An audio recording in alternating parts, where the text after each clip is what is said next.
Hai Besti, para penikmat film tapi maunya diceritain aja. Mimin doakan semoga kalian semua baik-baik saja. Episode kali ini kita akan bahas alur cerita film India tentang pembalasan seorang pemuda kampung yang rumahnya digusur oleh menteri dan mereka dialokasikan ke apartemen.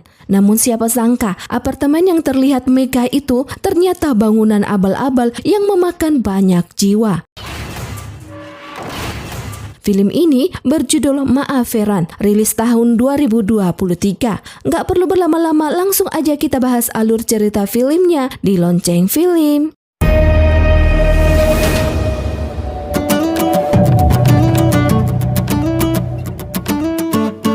Subscribe Lonceng Film. Film diawali seorang pemuda yang bernama Satya sedang menulis komik karyanya sendiri. Dalam cerita komiknya, ada seorang prajurit pemberani menyelamatkan Tuan Putri dari istana yang hancur karena perbuatan penyihir jahat. Penyihir jahat ini disebut Yema. Viran yetti udaika surundu vilundan mandiravadi. Tiba-tiba, Satya mendengar suara teriakan ibunya yang lagi beradu mulut di depan rumah mereka. Ternyata ibu Satya mempermasalahkan pembagian air yang seharusnya ia dapat. Satya dan keluarganya adalah orang miskin yang rumahnya tinggal di pinggir sungai kotor. Lalu Satya berteriak seolah ia terjatuh. Satya melakukan ini agar ibunya datang ke rumah dan menghentikan perdebatan di depan rumah mereka. Satya meminta ke ibunya nggak usah cari masalah dengan berdebat seperti itu.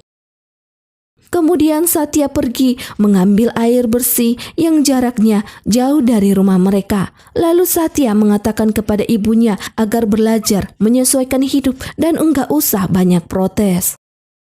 Kemudian Satya pergi menjumpai Subramani, yaitu seorang karyawan percetakan. Satya memberikan komik hasil karyanya kepada Subrami untuk dicetak di koran. Dengan iming-iming, Subrami berjanji akan memberikan pekerjaan kepada Satya di perusahaan percetakan tempat Subrami bekerja. Namun ketika Satya menanyakan pekerjaan yang dijanjikan Subrami, ia selalu mengatakan perusahaannya belum menerima pekerjaan. Lalu Subrami men-scan komik karya Satya dan ia menulis namanya sendiri dalam komik itu.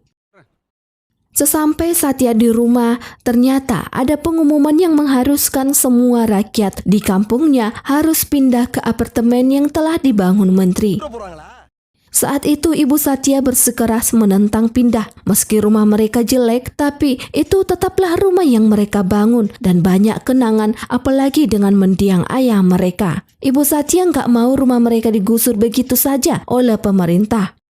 Di tengah malam listrik pun dipadamkan di daerah kampung mereka agar rakyat mau pindah ke apartemen. Lalu Satya membujuk ibunya agar mereka pindah ke apartemen itu. Pada akhirnya ibunya pun setuju untuk pindah.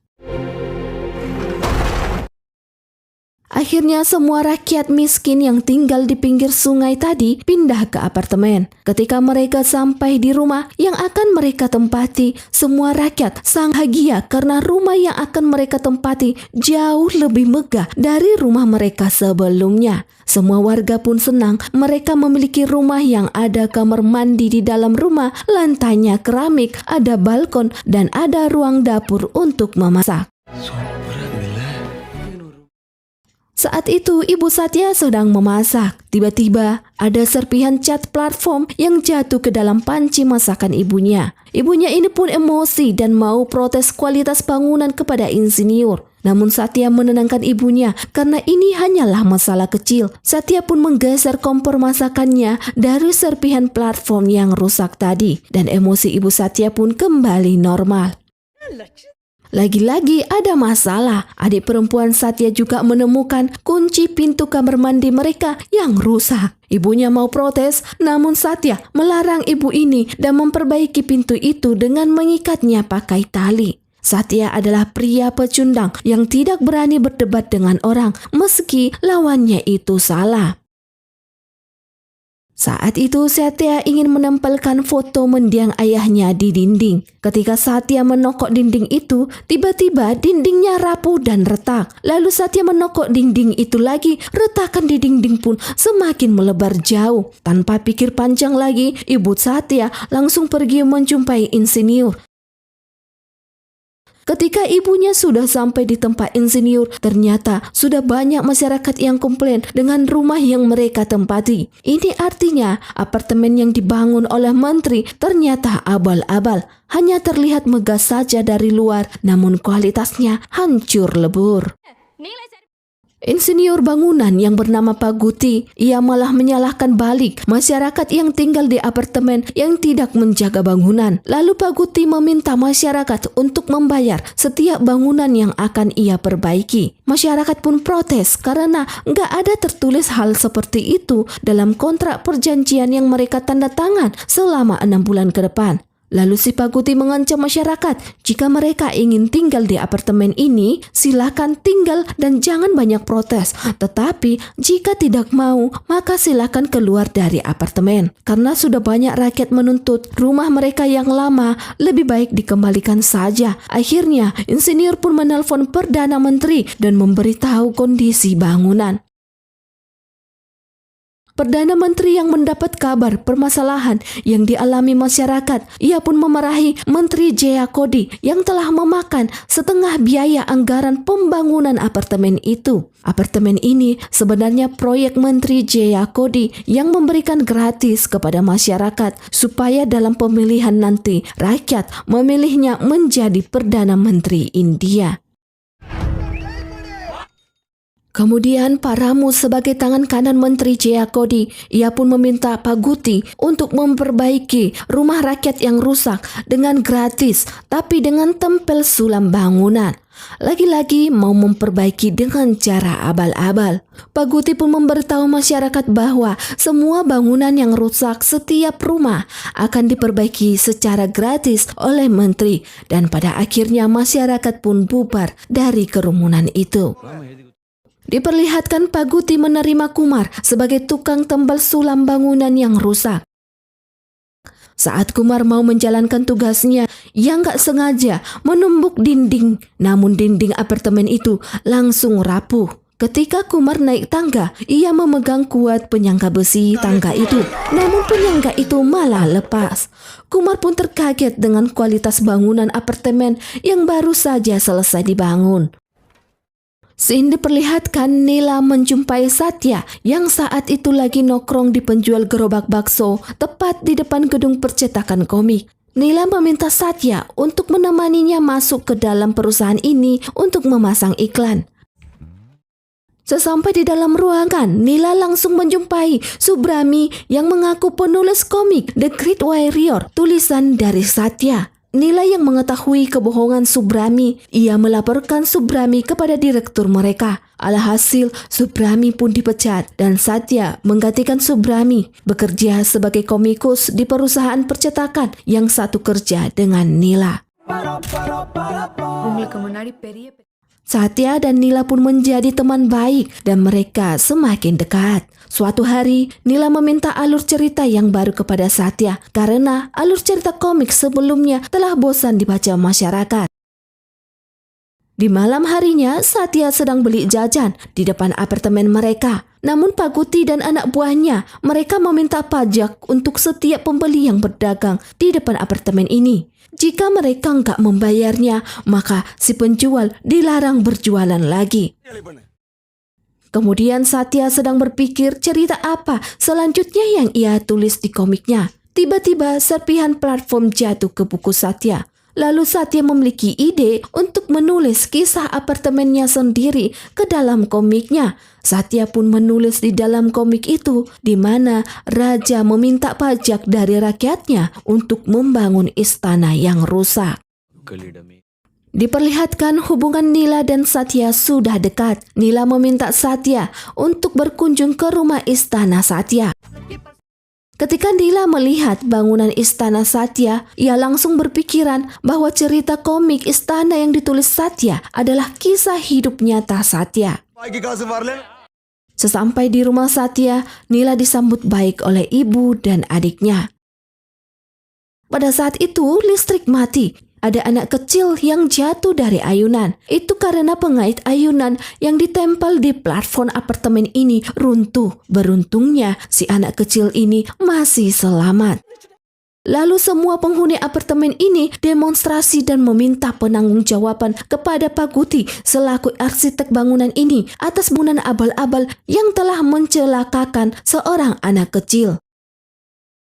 Dengan santunya, Pak Guti malah menjawab bahwa itu bukan sebuah masalah karena anak itu tidak mati dan masih selamat. Lalu Nila menjawab si Pak Guti, jika mereka tidak mau tanggung jawab, maka kasus ini akan dibuat besok pagi di media. Pak Guti pun langsung memarahi Satya karena telah berani membawa media ke tempat ini. Satya pria pecundang yang takut ada masalah dengan Pak Guti. Ia pun meminta Nila gak usah ikut campur dengan masalah apartemen mereka. Dan Satya meminta Nila lebih baik kembali ke rumahnya. Dengan sangat kesal, Nila pun pergi meninggalkan apartemen itu. Keesokan pagi di tempat kerja, Nila mendapat peringatan dari bosnya karena telah ikut campur tentang apartemen yang dibangun menteri. Bosnya ini juga meminta Satya untuk segera mengakhiri cerita komiknya dan akan diganti dengan iklan di koran. Satya yang gak mau semakin banyak masalah, ia pun langsung mengiyakan permintaan bosnya. Ketika Satya kembali ke rumahnya, ia melihat rumahnya diobrak-abrik dan ibunya bersedih hati. Ternyata ibunya ditampar oleh Pak Guti. Saat itu, adik perempuan Satya mandi dan si Pak Guti datang mengintipnya. Lalu ibu Satya memarahi si Pak Guti, namun Pak Guti malah menghajar ibu Satya. Kemudian Satya menemui Pak Guti dengan membawa pensilnya untuk balas dendam atas perbuatan Pak Guti kepada keluarganya. Ketika Satya menjumpai Pak Guti, tiba-tiba dari belakang Satya berdatangan gangster. Seketika Satya jadi ketakutan dan tidak jadi menusuk si Pak Guti. Lalu Pak Guti memperingatkan Satya, bukankah besok adikmu itu harus pergi kuliah dengan selamat? Lalu Pak Guti mempelintir jari-jari Satya. Satya pun menjadi ketakutan dan memohon ia segera dilepaskan. Tanpa perlawanan, Satya langsung melarikan diri. Sementara Pak Guti bersama dengan anak buahnya, mereka tertawa melihat Satya, pria pecundang itu.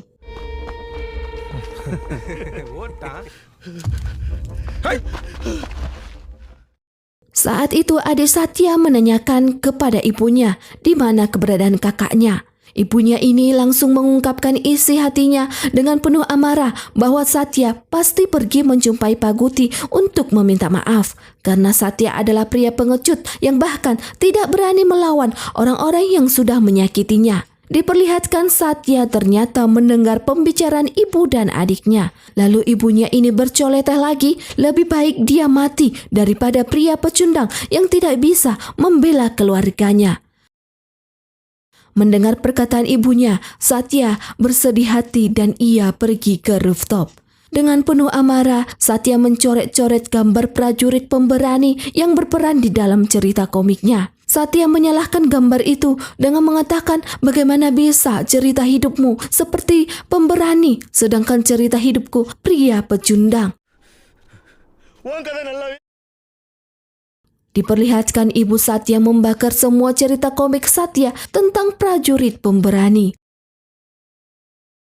Satya yang sudah merasa bersalah dan tertuduh akan semua kekurangan pada dirinya, ia pun berniat mau menghabisi nyawanya sendiri dengan meloncat dari apartemen itu. Tiba-tiba Satya tersadar dan ia tidak boleh melakukan itu. Ketika Satya mau turun, tiba-tiba dinding di kaki Satya hancur. Lagi-lagi ini karena bangunan abal-abal. Satya pun terjatuh di atas papan bangunan. Tiba-tiba serpihan komik yang terbakar itu terbang ke wajah Satya yang bertuliskan prajurit pemberani. Lalu jatuhlah air hujan ke kertas itu dan cat tulisan prajurit pemberani masuk ke dalam telinga Satya. வானமே அவனை பார்த்து Si Kumar yang saat itu mencek bangunan, ia melihat Satya telah jatuh ke bawah. Lalu Satya dibawa ke rumah sakit. Saat itu dokter mengatakan bahwa saat ini kondisi Satya tidak sadarkan diri dan akan dilihat 24 jam. செவி சாய்க்காமல் அசைவின்றி கிடந்தான். Tiba-tiba kondisi Satya menjadi kritis. Lalu ada suara mengatakan bahwa pria si pecundang berakhir dan prajurit pemberani hidup. Tiba-tiba Satya terbangun lagi dan ia mencabut semua peralatan medis. Sementara dokter dan semua tim medis sangat kaget bagaimana bisa Satya tiba-tiba kembali hidup dengan sehat dan tak ada luka di dalam otaknya akibat jatuh itu. Akhirnya Satya pun dipulangkan ke rumahnya.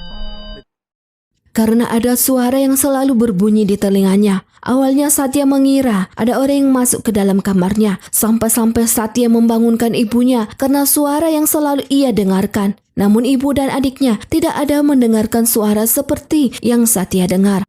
தட்டி கேட்பதே அதன் Kemudian ibunya membawa Satya ke dokter untuk mengobati pendengarannya. Hasilnya telinga Satya baik-baik saja. Karena Satya terus mendengar suara yang selalu berbicara padanya, ibunya mengira bahwa Satya diikuti setan. Lalu ibunya ini membawa Satya berdoa dan juga memasang mantra anti setan. Namun semuanya itu sia-sia dan Satya masih tetap mendengar suara itu. Kemudian Nila membawa Satya berobat ke psikolog. Psikolog ini mengatakan bahwa itu hanyalah halusinasi Satya dan itu adalah suara dari dirinya sendiri yang ia dengarkan. Psikolog ini pun mengatakan bahwa Satya bisa sembuh. Sebelum Satya membayar tagihan pengobatannya, lagi-lagi ia mendengar suara yang mengatakan jumlah uang yang akan dibayarnya. Dan Satya akan sia-sia menghabiskan uangnya karena itu tidak akan sembuh. Lalu Satya melihat rincian tagihan pengobatannya yang akan dibayar. Ternyata jumlahnya persis seperti yang dikatakan suara itu tadi kepada Satya. செய்ய வேண்டுமா?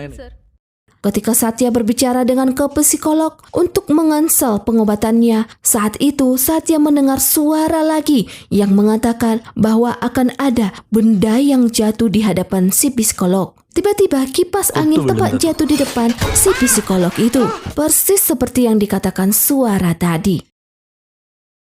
Satya pun gak jadi melakukan pengobatannya dan ia kembali ke rumahnya. Saat di jalan, Satya memperingatkan Nila untuk memberhentikan motornya karena akan ada Yema. Yema di sini adalah bahaya tepat di hadapan mereka. Namun Nila gak mau mendengarkan Satya dan ia tancap gas terus untuk segera pulang ke rumah. Saat di jalan itu, tiba-tiba ada baholi yang menutup wajah mereka hingga motor mereka oleng-oleng dan seketika besi-besi yang ada di truk tepat di depan Nila berjatuhan dan hampir menghabisi mata Nila. Mulai dari sini Nila percaya akan bisikan suara yang didengar Satya. Namun maksud Satya, bahaya di sini bukan besi yang tadi, melainkan gambar menteri yang ada di baliho. Lalu Satya melihat cerita komiknya yang sebelumnya sudah tercetak. Satya pun tahu bahwa cerita yang ada di komik ia tulis kini menjadi cerita nyata hidupnya, di mana Satya berperan sebagai prajurit hebat yang akan menyelamatkan rakyatnya dari si menteri yang jahat. Kemudian Satya mendengar suara lagi yang mengatakan menteri akan datang.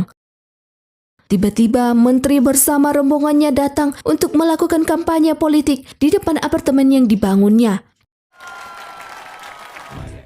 Di saat si menteri ini menyampaikan pidato yang sebenarnya memuji diri sendiri, saja tak sengaja menginjak poster si menteri. Lalu anak buah si menteri meminta Satya untuk pindah. Namun poster itu lengket di sandal Satya. Lalu Satya menginjak-injak gambar menteri dan berusaha melepas sandalnya. Kemudian Satya mendengar bisikan suara lagi yang berkata prajurit itu melempar wajah si menteri.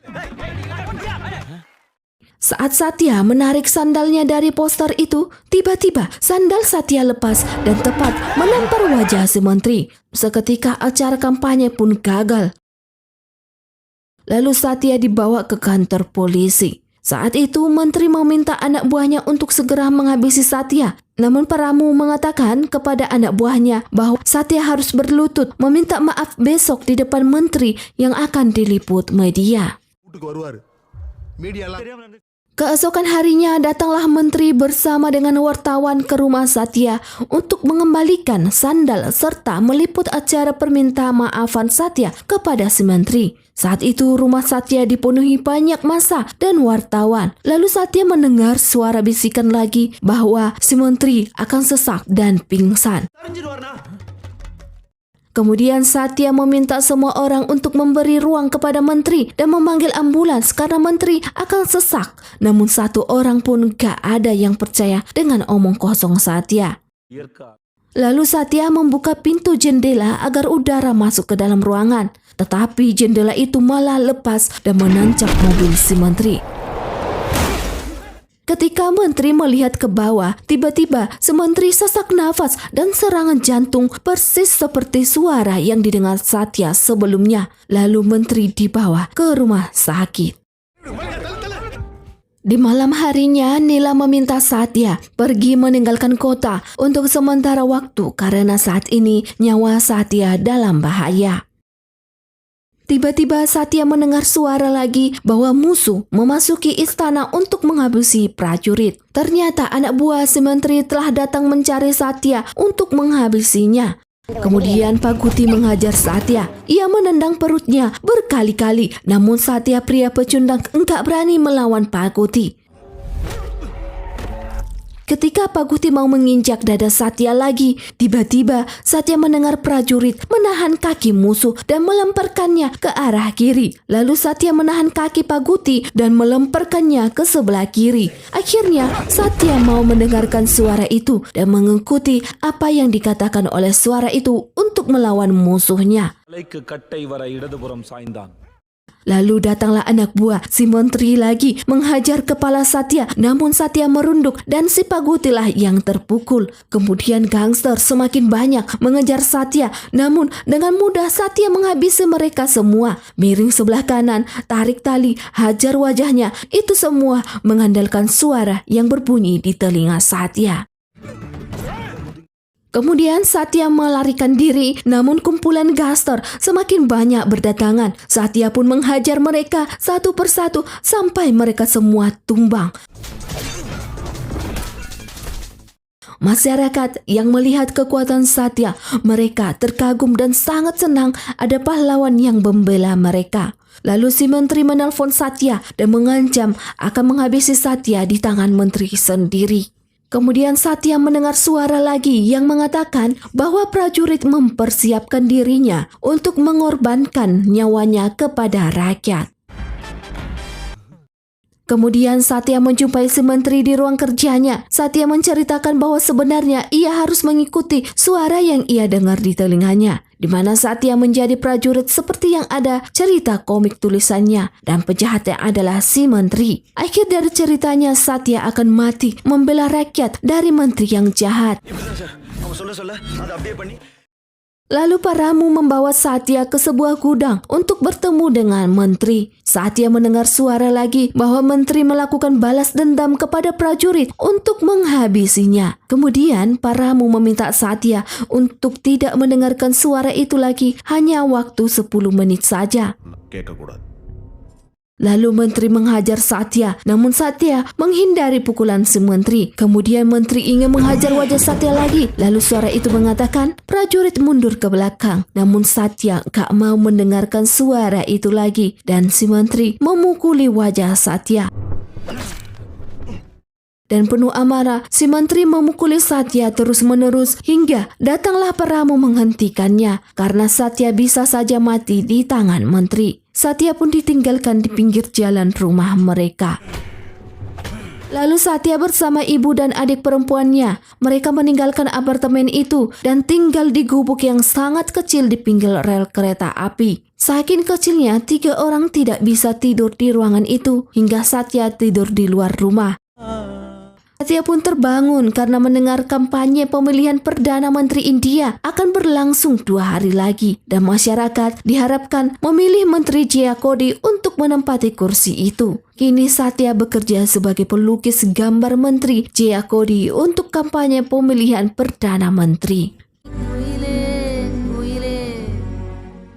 Di malam harinya, Satya melihat apartemen yang sudah tidak mereka tempati lagi. Saat itu listriknya mati. Tiba-tiba datanglah Nila menjumpai Satya. Satya pun menceritakan betapa menderitanya rakyat yang tinggal di apartemen itu. Lalu Nila meminta Satya untuk mendengarkan kembali suara cerita yang ada di telinganya itu. Karena sebelumnya banyak penulis komik, tapi hanya Satya yang menulis tentang perjuangan prajurit melawan kejahatan pemerintah. Itu adalah suara hati Satya yang ia dengarkan di telinganya, yang ingin Satya berontak. Namun Satya tidak ingin mati karena klimaks ceritanya adalah prajurit mati untuk rakyat. Lalu Nila mengatakan bahwa semua orang akan menghadapi klimaks dalam hidupnya. Namun bagaimana ia bermanfaat sebelum hidupnya selesai. Lalu Satya kembali mendengar suara itu dengan mengingat kembali cerita komik yang ia tulis. Kemudian Satya mendengar bahwa bangunan apartemen itu akan roboh. Lalu Satya menceritakan itu kepada Kumar bahwa apartemen akan roboh, entah bangunan atau bahannya yang salah. Satya meminta mereka harus memberitahu kepada rakyat yang tinggal di apartemen itu. Namun rakyat tidak mungkin percaya begitu saja kepada Satya jika tidak ada bukti. Satya diam-diam masuk ke gudang penyimpanan data-data dan bahan-bahan yang digunakan dalam pembangunan apartemen itu untuk mengambil bukti. Namun Satya tertangkap basah oleh Pak Guti bersama anak buahnya. Lalu Pak Guti mengambil duri dan ingin menghantam wajah Satya sebagai balas dendam atas wajah Pak Guti yang dihancurkan Satya. Namun ketika Pak Guti mau menghajar Satya, tiba-tiba Satya melihat ke atas. Ia berpura-pura seolah mendengar suara yang mengatakan akan mematahkan leher orang yang maju ke depan. Mendengar perkataan itu, Pak Guti langsung takut. Ia mundur ke belakang dan meminta anak buahnya saja yang menghajar Satya. Ketika si pembawa parang ingin menghabisi Satya, Satya pura-pura mendengar suara lagi dan mengatakan akan mematahkan rahang dan kaki orang-orang yang membawa senjata. Dan seketika semua gangster itu melepaskan senjatanya. Kemudian Pak Guti membuka sendiri gudang itu. Satya membuka dokumen orang-orang yang tinggal di apartemen, ternyata semua filenya itu kosong. Lalu datanglah si menteri. Satya meminta menteri untuk mengatakan kepada rakyat kalau bangunan apartemen akan segera runtuh dan bangunan diminta untuk segera dikosongkan. Namun menteri nggak mau karena jika semua orang tahu bangunan akan runtuh, maka tidak akan ada yang mau memilih menteri di keesokan hari menjadi Perdana Menteri India. Paramu yang mendengar perkataan Satya, ia percaya kepada Satya. Lalu Paramu meminta Pak Guti dan anak buahnya untuk mengosongkan apartemen agar tidak ada korban jiwa sebelum bangunan runtuh. Namun menteri ini marah dan memanggil Pak Guti untuk mengikuti perintahnya, bukan perintah Paramu. Lalu Paramu menampar menteri karena ia menganggap menteri ini sangat bodoh sebab akan ada banyak jiwa yang habis dan Paramu hanya ingin menyelesaikan semuanya. Di tengah ocehan Paramu, amarah si menteri memuncak dan ia langsung mensayat leher Paramu dan Paramu pun habis. Si menteri sangat senang, akhirnya ia bebas dari ocehan dan aturan Paramu yang puluhan tahun mengatur hidupnya. Lalu menteri memerintahkan anak buahnya untuk melemparkan tubuh Paramu dan Satya ke dalam laut. Sampailah di tengah laut. Saat itu Pak Guti bersama anak buahnya ingin melemparkan Satya ke dalam laut untuk mengakhiri hidup Satya. Satya ingin mendengarkan suara itu lagi akan apa yang harus ia lakukan. Namun suara itu tidak ada lagi terdengar di telinga Satya. Lalu Satya mengikat sendiri kakinya dan mengangkat batu itu ke dalam laut. Lalu tubuh Paramu juga dilemparkan ke dalam laut.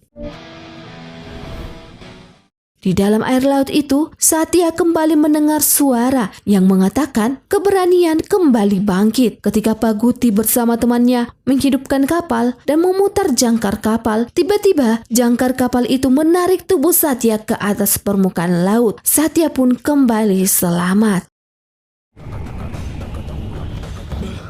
Lalu datanglah para gangster menghajar Satya, namun Satya menghindari pukulan mereka. Kemudian Satya mengambil tongkat besi dan menghajar para gangster itu satu persatu. Satya juga melemparkan mereka ke dalam laut.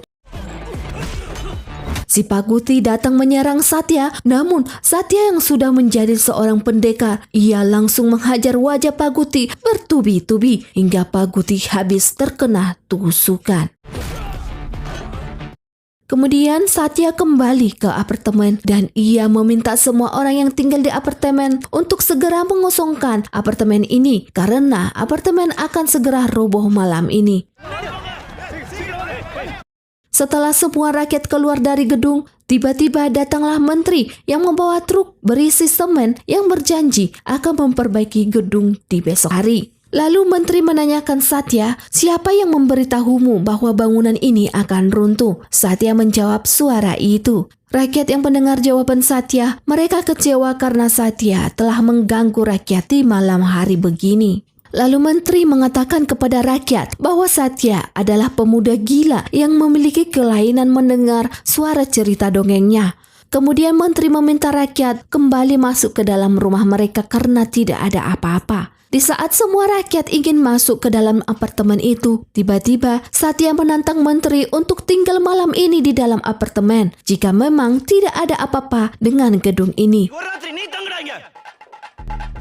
Menteri yang mendengar perkataan Satya, ia langsung meminta anak buahnya segera menghentikan Satya berbicara. Lalu datanglah gangster menghajar Satya, namun Satya menghajarnya duluan. Lalu Satya menanyakan lagi, apakah menteri mau tinggal di sini? Kemudian semakin banyak gangster membawa tongkat besi. Satya pun menghajar mereka dan mematahkan kaki mereka satu persatu. Satya menanyakan si menteri lagi, apakah ia mau tinggal malam ini di dalam apartemen? Lagi-lagi, gangster semakin banyak menyerang Satya. Satya yang sudah menjadi pendekar, ia menghajar mereka bertubi-tubi tanpa ampun sampai semua gangster itu tumbang. Lalu Satya mendengar suara lagi, prajurit itu telah berubah menjadi pendekar hebat dan ia akan memberikan nyawanya untuk menyelamatkan rakyat. Tamat. Suara itu pun hilang dari telinga Satya. Kemudian datanglah menteri menghajar Satya. Satya langsung menghajar menteri tanpa ada suara di kepalanya lagi. Lalu datanglah anak buah si menteri memukul Satya dari belakang. Satya langsung menghajarnya kembali. Kemudian menteri mencekik Satya dan ia meminta salah satu rakyat di situ untuk mengambil parang di depannya. Namun pria ini malah melemparkan parang itu semakin jauh dari menteri. Lalu rakyat menanyakan si menteri, bukankah yang dikatakan Satya itu benar? Jika memang tidak ada apa-apa dalam gedung ini, tinggallah bersama kami di sini. Lalu semua rakyat mengatakan hal yang sama dan mereka semakin maju mendekati menteri. Semua gangster ketakutan melihat massa yang maju ke arah mereka. Lalu menteri lari ke dalam mobilnya dan meminta supirnya untuk membawanya pergi. Namun si supir malah melempar kunci mobil keluar dan meninggalkan menteri. Kemudian menteri membawa senjatanya untuk menghabisi Satya dan rakyat. Saat menteri mengoceh bahwa ia tidak sudi tinggal dengan rakyat miskin seperti mereka, tiba-tiba bangunan apartemen itu runtuh menimpa si menteri dan nyawa menteri pun habis. Mampus tuh Pak, sempat Anda jadi Perdana Menteri, menderitalah semua rakyatmu. Kemudian bangunan apartemen itu semakin retak dan akan segera runtuh. Lalu semua rakyat menjauh dari gedung untuk menyelamatkan dirinya. Sementara Satya berusaha menolong rakyat agar tidak ada tertimpa bangunan. Saat itu ada seorang anak kecil yang terjebak di dalam apartemen. Satya pun langsung berlari ke dalam gedung untuk menyelamatkan anak itu. Di dalam gedung itu, Satya juga menolong orang yang tertimpa bangunan. Karena bangunan akan segera runtuh, Satya pun mengambil kain sari dan mengikatnya satu persatu, lalu mengikat sari itu ke tubuh si gadis. Kemudian Satya menurunkan si gadis pelan-pelan ke bawah dan si gadis pun selamat.